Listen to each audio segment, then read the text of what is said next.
Hey everyone, welcome back to Movie Talk with Carter and Ewan. And today, continuing with our Best of the Decade series, we are going to be looking at the top five Best Supporting Actress performances of the decade. Sorry, I can't speak today. Before we begin, please make sure to check out my social media. You can find me, Carter, my Instagram and my Twitter at Carter Reviews with a Z at the end, just for some pizzazz. And you can find my Letterboxd account at Carter Anderson. And mine is all the same. It's at Ewan Reviews on Instagram, Twitter, Letterboxd. And if you're listening on YouTube, well, you know my YouTube channel is also that. And we're just going to start it right off. This is Best Supporting Actress of the 2010s. I only have a few honorable mentions. I think Carter will have more than me. But in no particular order, we have Scarlett Johansson for Jojo Rabbit, Jennifer Lawrence for American Hustle, and the one that just missed my list, Patricia Arquette for Boyhood. Yeah, I have none of those on my honorable mentions, but I have one of those performances on my actual list. And I bet Yeah, that is. very good list. Some of my honorable mentions include Rachel McAdams for Spotlight, Jennifer Jason Leigh, The Hateful Eight, Shailene Woodley, The Descendants, Emma Stone for Birdman, and The Favorite, both incredible performances for both of those. Octavia Spencer and Jessica Chastain for The Help, and finally Lupita Nyong'o for 12 Years a Slave. I actually want to throw on one more honorable mention because I just remembered the one you said that will actually go on my list. I'm going to throw in Allison Janney for I, Tonya in my honorable mentions. That's a perfect segue because that is my number five. So I love I, Tonya. If you saw our Best Actress of the Decade performance podcast, whatever format you're watching that on, you know that Margot Robbie was my number two, and I absolutely love I, Tonya as just as a film in general, and I think Allison Janney is absolutely phenomenal in this role. This is probably easy the best performance of her career, as she is an amazing character actress, and she plays the antagonist and the brutal mother so well.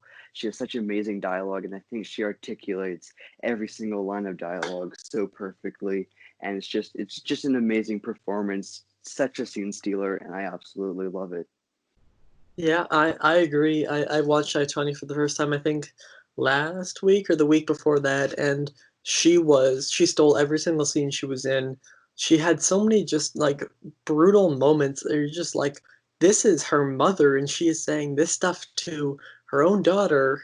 Allison Janney, the way she pulled that off, the way she delivered her lines was just amazing, and she was definitely Oscar worthy for this performance. It's, I think, her best performance. Yeah, I mean, she only has, I think it works out to be about 15 minutes of screen time, but it Really? just feels like, yeah, it feels like so much more than half hour just because of how memorable and captivating she is. And yeah, I think I saw that on Instagram somewhere, and that absolutely blew me away because she's just so, like, she leaves a mark on you, and it's just fantastic. Yeah, she's one of the most memorable moments of the entire film. I thought she was in it for like an hour or something. Wow. Yeah. All right, my number five. If you saw in our last episode, we did something where we combined two actors. In that case, it was two for Django Unchained. For me, I have two for Les Miserables, and that is Anne Hathaway and Samantha Barks. Now, Anne Hathaway won the Oscar for her performance as Fantine in Les Miserables, but a performance that is never ever talked about when it comes to this film is Samantha Barks as Eponine. She's actually a real theater actor. She played her in the 25th anniversary and a lot of other things. And I feel like these two performances are just fantastic. They are probably my two favorite in the entire film. And I'll talk about Anne Hathaway first. Her performance as Fantine is heartbreaking. The stuff her character goes throughout the first act of the film is really really heartbreaking. The way that she shows it through her eyes and through her singing voice, because this is obviously a musical if you didn't know, and her I Dreamed the Dream is fantastic, and I love how she actually shaved her head for the role. And then Samantha Barks as Eponine in the later moments of the film sings On My Own perfectly. Like, she is so good in the film, but I feel like she is easily the standout of any of the people who you meet, of the students, all of those people. She is fantastic here. Her chemistry with Eddie Redmayne and just everyone is fantastic, and these are my Mhm. two standouts when it comes to this film. Yeah, I haven't seen Les Mis. I wanted to get Anne Hathaway just to put some perspective into my list, but I didn't get a chance to see it. But I've heard nothing but great things about Anne Hathaway's performance in Les Mis. I haven't even heard of Samantha Barks, Yeah. so yeah, that's pretty incredible that she made your list. But I'll have to check it out sometime for sure. Yeah, it's something like coming from me, as a huge Les Mis fan, the fact that somebody in the movie adaptation of it, which it's an okay adaptation, it's a pretty good movie, that they made it on that list, that's pretty impressive. And of course, no one basically who's listening to this will have heard of Samantha Barks because she is a theater actress and not really a movie actress, but I still think her performance in the film was fantastic. So the in the last 2 years, we've had such amazing female horror performances with Lupita Nyong'o for Us, Florence Pugh for Midsommar, Toni Collette for Hereditary, and my number four is what consider to be kind of the Kickstarter for all this female horror phenomenon is Emily Blunt for A Quiet Place. Yeah. She is truly absolutely incredible in this role. I think Emily Blunt had an amazing decade. She still hasn't even gotten an Oscar nomination yet, which I think is absolute. Like she's deserved it so many times, and this is probably my favorite role from her after Devil Wears Prada. And she gives it her all, and she's terrifying. She commits 100% under John Krasinski's direction. She won a SAG for this performance, and I can't praise it enough.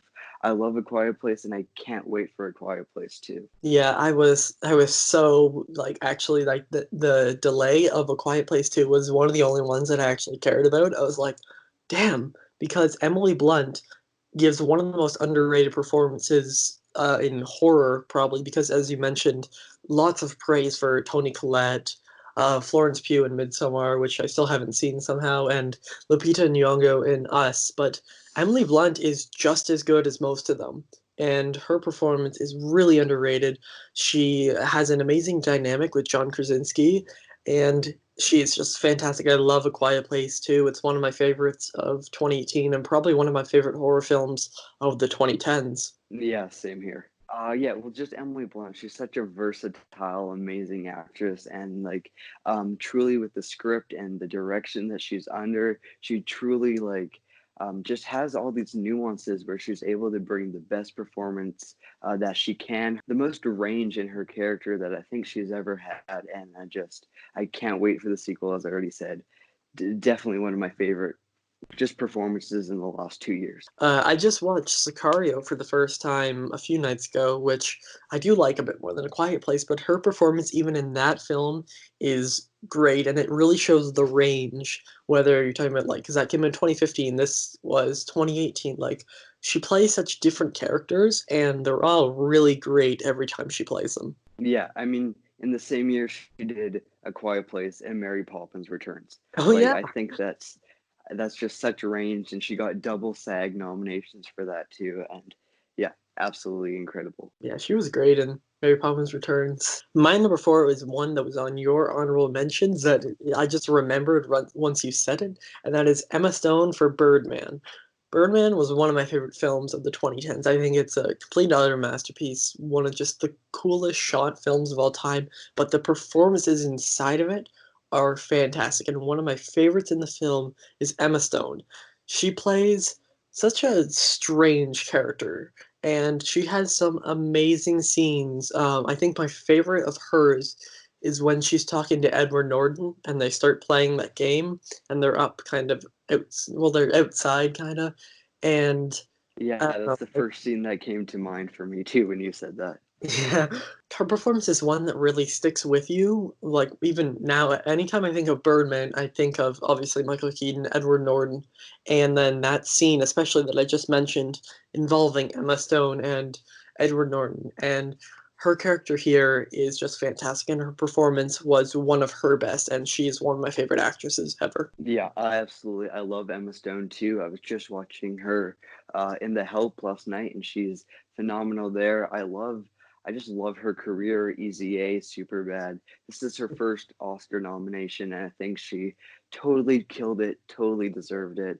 and it definitely segued for her amazing Oscar career that she's had thus far. Oh yeah, I totally agree. This is like I still think my favorite performance of her would be in La La Land, but this is really close to that one. I still haven't seen The Favorite. Yeah, same thing with Emily Blunt. Like she just has such range and such a wide variety of characters that she portrays, and she's just one of my like I can't wait to see what she does next. Alrighty, so my number three is Naomi Harris for Moonlight. I think this is easily the most brutal supporting female role I have uh, seen of the decade. She totally commits. The fact that she filmed her scenes in 3 days and it takes in the movie it takes place over 15 years just shows what an incredible actress she is. I haven't seen Viola Davis in Fences, but I think Naomi Harris totally should have totally deserved that Oscar. She gives 100%. She's fully committed, and she just goes off. And with Barry Jenkins too, yeah, it's absolutely incredible. Yeah, so Moonlight, I love the film, and I hadn't seen it in a while, but I just remember her being good. But if I'm being honest, just because I hadn't seen it in a while, I was like, who does she play again? And then I went to YouTube like maybe an hour before this, and I just looked up. I think it's Naomi Harris, Hmm. light scenes, and then I just watched the scene where it's like giving the money, where she's trying to get the money from her son for the drugs, you know? And I was just like, oh yeah, she actually is my number two. But I'll just Yeah, talk about her here as we're gonna go along, just because I don't know, it's better. But yeah, she plays such a brutal and heartbreaking character because you see this like terrible life that our lead has grown up through since the story kind of about his life and his mother not being a great parent. It really shows the effect on her son, and the way that she portrayed that was amazing. And I don't know, I haven't seen Fences, but I do think that she deserved the Oscar for this film. yeah. She again, as I said, she totally deserves it, and I think just the "Where's the Money" scene is just a great example of how heartbreaking her character is. Sorry, and how traumatizing her character is, and it's just she's the only actress and actor that appears in every single chapter of Moonlight, I guess I'll call it. And yeah, you feel her impact, you feel her sorrow, and just how fucked up she is. And yeah, All right, my number three is it's a performance from a film I just watched for the first time last night. It was on your honorable mention, and that is Lupita Nyong'o for 12 Years a Slave. 12 Years a Slave is this and Schindler's List are the only two films I've actually had a hard time watching, and that's because of the realism. There is a scene in this film involving Lupita Nyong'o, and if you've seen the film, oh my god, you definitely know what I'm talking about, and it is the most brutal thing I've ever witnessed in a film. It is just as I said, I was gonna say this for my next one. She gives one of the most brutal performances because a lot like Naomi Harris, she doesn't feel like she's acting, and because this is obviously real events, this is what makes her character so heartbreaking, and we see her go through some terrible stuff. And watching the film, you just hate yourself as a human being for knowing that these things actually happened. And the way that Lupita Nyong'o portrays this is just, I don't know, it's on a whole other level. This might be my favorite performance from her. I don't know, it's between this and Us, but I think this one might just get the edge. yeah. I mean, this is her first feature film debut, and just the way she acts, it's like she's a seasoned, experienced actress. She's just absolutely incredible. She's a revelation for sure, and I love Lupita Nyong'o as an actress. This is probably easily her best work, and I just reviewed 12 Years a Slave the other day on Letterboxd, which also you can check out all of our reviews, I think, for every single film we've mentioned on there. So Most of them. yeah, yeah, most like I'm pretty sure for me at least every single film I've mentioned I've reviewed. But anyways, yeah, Lupita Nyong'o, 12 Years a Slave, masterpiece. Yeah, I also did like a little review, but Cardi's review is like paragraphs long and it's definitely worth reading. And Yeah, your review is when I found out this was her feature film debut. I'm like, how? How do you go yeah, to a film and be this powerful? Like as our first feature film, it was just like it blew me away. Yeah, I legitimately consider 12 Years a Slave to be like an absolute masterpiece, like among the ranks of Mad Max Fury Road and La La Land masterpiece. And I think it's just an incredible film. And I know I'm kind of veering off the topic of the Okay. best supporting actress, but yeah, a fantastic movie, brutal movie, disturbing. I agree. It's like an easy A plus for me. It wasn't my favorite of 2013, but I think it is easily one of the most well-made films to come out of the last decade, and a lot of that is due to the realism. My number two was an honorable mention of yours, and that is Patricia Arquette for her Boyhood. I knew it. She just, yeah, yeah, she's just so powerful in this, and she's so subtle. Like she has about two or three scenes that are like the for your consideration moments, Yeah. and but everything else is just so layered and believable. And Patricia Arquette, I think, is a phenomenal actress, Golden Globe winning actress, Oscar winning performance for this, and she's just committed. And as you see, because of course it's filmed over 12 years, it takes place over 12 years, and you really feel that. And I think besides her protagonist, she is the core of this movie, and I was so like involved with her character, and I wanted more of her character. And I think like she is the definition of a best like supporting actress performance. Yeah, I agree. I think she is easily the best in this film. Like, this is a film that, as you mentioned, was shot over, I think, what did you say, 12 years? Yeah, 12 years. And you really feel that, and a lot of that is due to her fantastic performance. Like, as I said, she just missed my list, and maybe even on rewatch of Boyhood, which I haven't seen in a bit, she might would have got on my list, but she gives one of the most humane performances ever, and there's so many lines of dialogue that she had that I've actually heard my mom say, and I'm like, oh, wow, this is really real. A lot of the performances here feel really real. And of course, as I said, that is one of the biggest praises you can give an actress or an actor is that your performance does not feel like you're acting. And Patricia Arquette is one of the best examples of that, especially in the film Boyhood. Well, Yeah. title says it all. So her performance was just fantastic. Well, I mean, like as the film like progresses, besides our main protagonist, she probably goes through the most like internal struggles. And Yep. there's one scene near the end in particular where I think she just lets everything go, and it's like truly like heartbreaking. Like it's non-manipulative, unpretentious, and it's absolutely like show-stopping work. All right, my number two was kind of already mentioned. We talked about it. It was Naomi Harris in Moonlight. So I'm going to go on to my number one. And Kurt, I want you to guess what you think it is, because I feel like you have some idea. Oh my. Jennifer Lawrence No, in she was American. in my honorable mentions. Oh, she was in your honorable mentions. Okay. Yeah. Can you give me like a little hint here?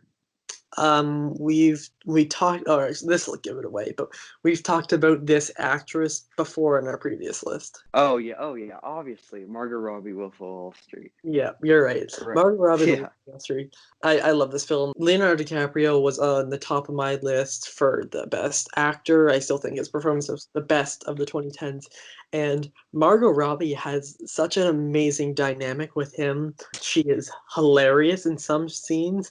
My favorite scene involving the two is the scene involving water and a fight that happens between them, and it is equally hilarious, but it also shows the great performance that she gives, and a lot of it is just really contained because they're playing real people, and I read the book, and the way that Margot Robbie performs this is my favorite performance of her. I know you don't agree with me. I think this is her best, but she plays the Duchess exactly as she was explained in the book, and she just has so many amazing scenes. I love The Wolf of Wall Street. It's gone to be one of my favorite films. It's one of my favorites of the 2010s, and she is one of the best aspects of it. Yeah. I totally should have guessed that right away. You've talked about Wolf of Wall Street and her performance in particular so much.